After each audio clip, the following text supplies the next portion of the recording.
Disassemble your Samsung D807. But why? Perhaps it has a cracked screen like mine. My buddy had one with a good screen, but it was in rough shape physically. Worn out chrome, scratched keypad, missing data port cover, oh, and it doesn't communicate or charge. I wanted the screen only, so I chose to basically disassemble the whole thing. You can use that knowledge to replace any faulty part. Start with an organized workspace, notepad, magnifying lamp, and a couple of boxes to keep the parts separated. Remove the battery cover, the battery, and the SIM card. There are 4 small screws visible on the rear cover. Remove those. Wiggle and distort the back cover a little at the bottom of the phone until it pulls partly free from the phone. Slide a guitar pick or small flat blade screwdriver between the phone and the rear cover at the side of the phone.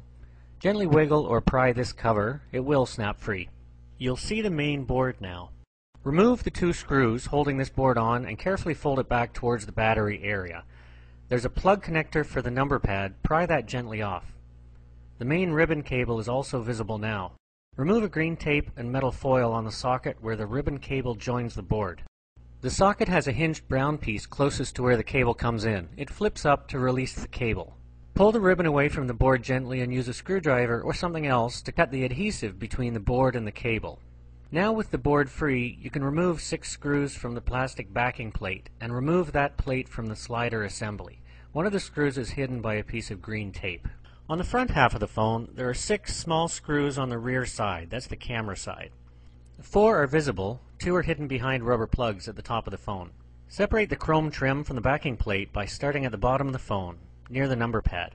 It may be stuck from a little day-to-day dirt, but separate it there, then swing the bottom end out and release the front cover from the 2 clips that hold the top end together.